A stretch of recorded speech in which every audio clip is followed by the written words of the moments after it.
जय हिंद साथियों, स्वागत है आप सभी का एजुकेशन केयर 6 में। रुक करते हैं एक बार फिर से बिहार की तरफ। बिहार में हर एक जिला में अगर आप जिला स्तर पर देखेंगे तो वैकेंसीज के अपडेट आते रहते हैं। एक बार फिर से यहाँ पर नई वैकेंसीज के अपडेट दिए गए हैं और आपको इस फॉर्म के लिए आवेदन कैसे करना है ये प्रोसेस में इस वीडियो में बताऊंगा। और ये वैकेंसी दोस्तों WCDC यानी कि यहाँ पर महिला और बाल विकास निगम की तरफ से अपडेट किया गया है।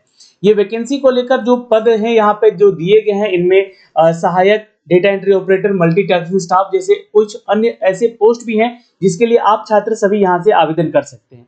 चलिए देखते हैं इस वीडियो के माध्यम से कौन कौन से छात्र एलिजिबल हैं और कहां से आपको इसके लिए आवेदन करना है और कैसे आवेदन करना है। सारी प्रोसेस इस वीडियो के माध्यम से साझा करने जा रहे हैं। वीडियो को ध्यान से देखिएगा और कौन कौन से छात्र इसको आवेदन कर सकते हैं ये इंपॉर्टेंट रखता है। दोस्तों आपको सीधे आ जाना होगा हमारे kyeducation.in के ऑफिशियल वेबसाइट पे। यहाँ से आप जो है ये kyeducation.in का जो वेबसाइट है आपको क्लिक कर लेना होगा गूगल पे और गूगल पे सर्च भी कर लेना होगा kyeducation.in। और यहाँ पे देखिए सर्च का एक बटन है जहाँ पे आपको लिखना है बिहार WCDC, है ना। जैसे ही आप डाल के यहाँ पे सर्च करेंगे तो आपके सामने एक आर्टिकल दिखेगा। यहाँ पर दोस्तों यहाँ पे आप देख सकते हैं ये इस आर्टिकल को आपको ओपन कर लेना है यहाँ से क्लिक करके।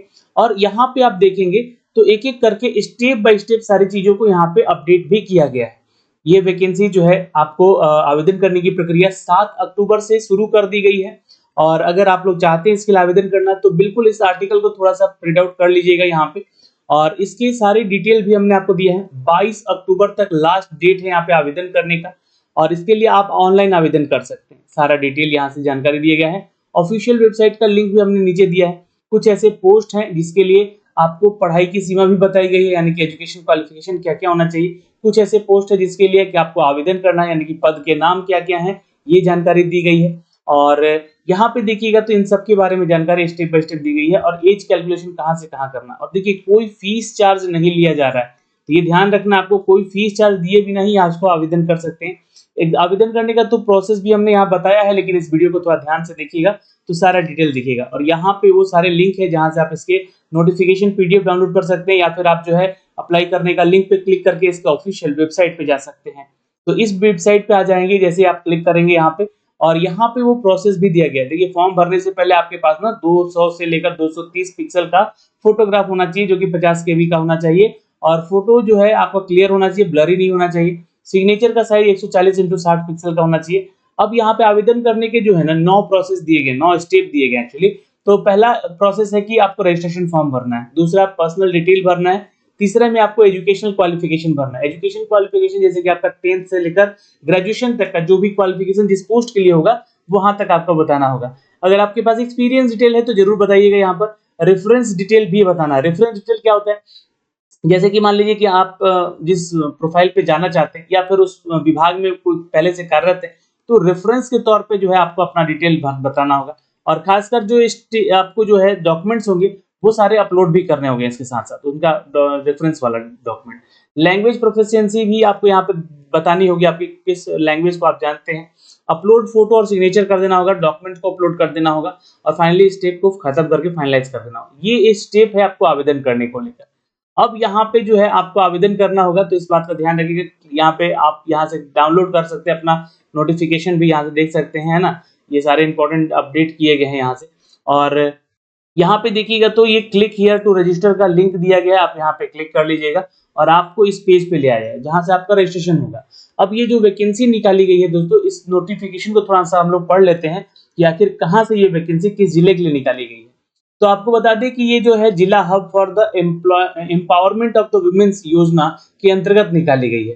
तो यहाँ पर ये वैकेंसी जो है बिहार सरकार की है लेकिन ये ध्यान रखिएगा ये कॉन्ट्रैक्ट के आधार पे और जिला अरवल से ये इसको अपडेट किया गया है। कुछ रिक्त पद हैं जो कि जारी किए गए। अब यहाँ पर रिक्तियों की संख्या देखिएगा तो कम ही है लेकिन सैलरी काफी अच्छी दी गई है। देखिए इसके लिए जो भी छात्र आवेदन करेंगे ये वैकेंसी का नोटिफिकेशन संख्या है। और इसी जो है पहला जो पोस्ट आपका वित्तीय साक्षरता में विशेषज्ञ होना चाहिए, एक पोस्ट निकाला गया है जो कि जनरल कैटेगरी का है। और लेखा सहायक का पोस्ट है जहां पर एक ही पोस्ट है, ये भी जनरल कैटेगरी के लिए है। इन डेटा एंट्री ऑपरेटर के लिए पोस्ट है यहाँ पर एक ही है, वो भी जनरल कैटेगरी के लिए। यानी कि सभी कैटेगरी के लोग तो आवेदन करेंगे ही करेंगे यहाँ पे। मल्टीटास्किंग स्टाफ का भी यहाँ पे, तो 4 कुल पोस्ट है यहाँ पे दोस्तों।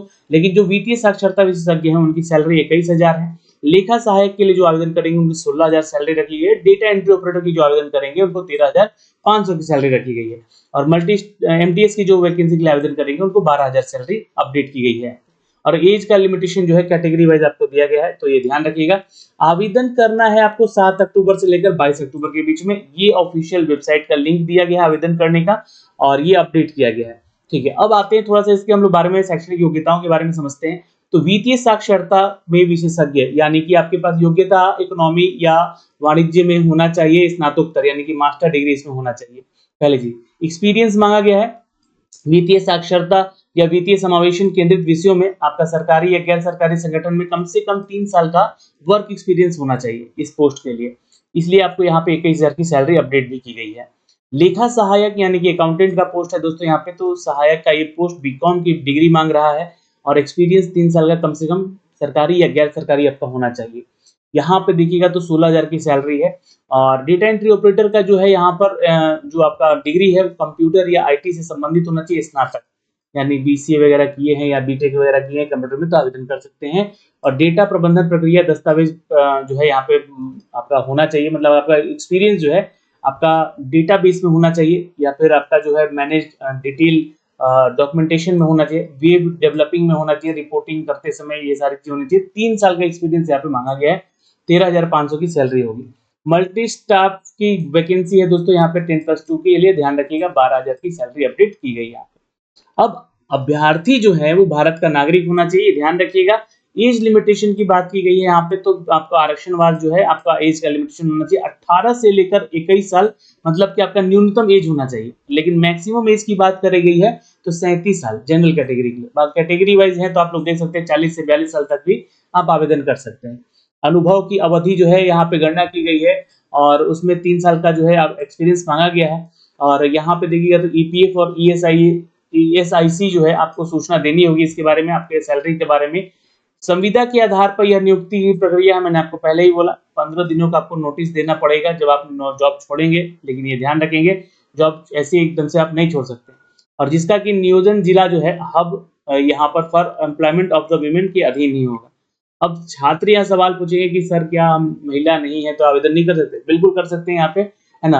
विभिन्न पदों पर नियोजन उम्मीदवार वांछित शैक्षणिक योग्यता, कार्य अनुभव और अगर आप अंतर्वीक्षा के आधार पर अंतिम मेधा सूची में आप आते हैं तो आपको सिलेक्शन भी किया जाएगा। तो इसमें कोई नहीं है कि मेल सिर्फ फीमेल ही आवेदन करेंगे। प्रकाशित पद हेतु जो कंप्यूटर कार्य का करने का ज्ञान रखता है तो उसे प्राथमिकता दी जाएगी, ये ध्यान रखिएगा। कंप्यूटर का नॉलेज है तो आपको प्रायोरिटी मिलेगी। एक्सपीरियंस के आधार पर आपका सरकारी विभाग, संस्थान, कार्यालय में जो अनुभव है उस अभ्यर्थियों को प्राथमिकता भी दी जाएगी, एक्सपीरियंस वालों को भी यहाँ पर दी जाएगा। अब सरकारी है या अर्ध सरकारी है या गैर सरकारी विभाग से आपका एक्सपीरियंस है उसको भी प्रायोरिटी मिलेगा उसका, लेकिन प्रमाण पत्र आपको देना पड़ेगा एक्सपीरियंस का। ठीक है, चयन की प्रक्रिया आपका जो भी है यहाँ पर देखिएगा, यहाँ पर निर्धारित किया गया है, उसमें मेधा सूची तैयार किया गया है। साक्षरता हेतु यहाँ पे आमंत्रित किया जाएगा आपको।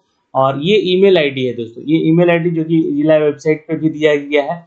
और जिला के पदाधिकारी कार्यालय द्वारा किसी भी अभ्यर्थी से डाक द्वारा किसी भी तरह का पत्राचार नहीं किया जाएगा, ये बात ध्यान रखिएगा। मेल आईडी पे ही आपको सूचना दी जाएगी और ईमेल आईडी अपना देना होगा, इसलिए यहाँ पे आपको अपना इंटरव्यू के लिए आपको कॉल किया जाएगा। मान्यदेय के आधार पर ही आपका जो है नियोजित कर्मी ना तो सरकारी सेवक माने जाएंगे, ना ही सरकारी सेवकों के लिए आप यहाँ पे आप हकदार होंगे, इसलिए इसको आप कंप्लेन भी नहीं कर सकते। ठीक है, पहले ही बोल दिया गया। तो ये कॉन्ट्रैक्ट के आधार पर वैकेंसी है। 7 से लेकर 22 अक्टूबर तक आप इसके लिए आवेदन कर सकते हैं। आवेदन करने का लिंक हमने आपको दे दिया है डिस्क्रिप्शन में भी। और ये सारा डिटेल अगर आप देखिएगा तो हमारे SKEducation.in के ऑफिशियल वेबसाइट पे भी देखने को मिलेगा। डायरेक्ट लिंक गया है आवेदन करने को लेकर, यहाँ से आप क्लिक करके सीधे इस पेज पे आ जाइएगा और रजिस्ट्रेशन वाला पेज पे क्लिक कर लीजिएगा और यहाँ से जो है आप अपना फॉर्म भर सकते हैं। अब किस जिला के लिए? तो अरवल जिला के लिए पहली चीज तो अरवल भर दीजिएगा। यहाँ पे पोस्ट अप्लाइड किसके लिए कर रहे हैं? तो डेटा एंट्री ऑपरेटर के लिए या फिर अकाउंटेंट असिस्टेंट के लिए या मल्टीटास्किंग के लिए, जो भी आप जिस पोस्ट के लिए योग्य अभ्यर्थी अपने आप को मानते हैं तो वहां पे आप आवेदन करेंगे। फिर अपना नाम यहाँ पे दीजिएगा, है ना, यहाँ पे अपना नाम दीजिएगा, नेम ऑफ एप्लीकेंट, फादर का नेम दीजिएगा, मदर का नेम दीजिएगा, फिर डेट ऑफ बर्थ जो कि आपका मैट्रिक सर्टिफिकेट पे वो दीजिएगा। और यहाँ पे देखिएगा तो स्टेट ऑफ डोमिसाइल है या नहीं बिहार का वो बता दीजिएगा क्योंकि ये होना अनिवार्य है। मोबाइल नंबर दीजिएगा, ईमेल एड्रेस जरूर दे दीजिएगा, उस पर OTP आएगा, उसको वेरीफाई कर लीजिएगा। कैटेगरी जो है आप अपना बता दीजिएगा कि किस कैटेगरी के हैं, जनरल है, OBC है, ABC है, जो भी कैटेगरी में आप आते हैं वो बता दीजिएगा। होम डिस्ट्रिक्ट क्या है आपका, ये जरूर बताइएगा, डिस्ट्रिक्ट जिस जिला से आप आवेदन कर रहे हैं। अगर आप अरवल के हैं तो अरवल ही डाल दीजिएगा, कोई दिक्कत नहीं है। जेंडर यहाँ पे आप मेल हैं फीमेल हैं ये जरूर बता दीजिएगा, है ना। और नेम ऑफ एज पर आधार, जो भी आधार पे नाम है आपका वो बताइएगा। डेट ऑफ बर्थ जो आधार पे दिया गया वो भी बताना है, आधार नंबर भी यहाँ पे देना है, और इस कैप्चे को यहाँ पे डाल के और यहाँ पे रजिस्टर कर लेना है। इस एग्री वाले सेक्शन पे क्लिक करके यहाँ पे रजिस्टर कर लीजिए, तो यहाँ से रजिस्ट्रेशन कंप्लीट हो जाएगा। अब यहाँ पे देखिएगा, तो जैसे ही आप यहाँ पे आवेदन करेंगे, तो मैंने जैसा कि बताया आपको कि प्रोसेस, तो रजिस्ट्रेशन कंप्लीट होगा, उसके बाद आपको अपना पर्सनल डिटेल में आपको एड्रेस वगैरह मांगा जाएगा, नाम पता वगैरह सब कुछ। फिर एजुकेशनल डिटेल आपका 10th से लेकर जिस भी पोस्ट के लिए जो आपका यहाँ पर एजुकेशन है वो बताइएगा। एक्सपीरियंस डिटेल जहाँ पे आपका एक्सपीरियंस है 3 साल का वो बताइएगा, ठीक है। Language proficiency, reference detail, upload photo, ये सब कुछ आपको यहाँ पे अपडेट करना होगा। ज्यादा से ज्यादा आप कमेंट कीजिएगा तो इसका फॉर्म भर के भी हम जरूर बता देंगे।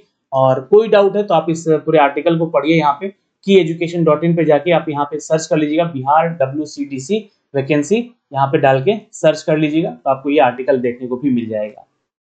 तो वैकेंसी तो बहुत कम है, लेकिन अगर आप आवेदन करना चाहते हैं, बिहार में नौकरी करना चाहते हैं कॉन्ट्रैक्ट के आधार पे, तो आप इस वीडियो को देख रहे हैं तो प्लीज आवेदन कर लीजिएगा, नहीं तो प्लीज शेयर कर दीजिएगा, एटलीस्ट जो युग अभ्यर्थी है यहाँ पर वो आवेदन कर सके।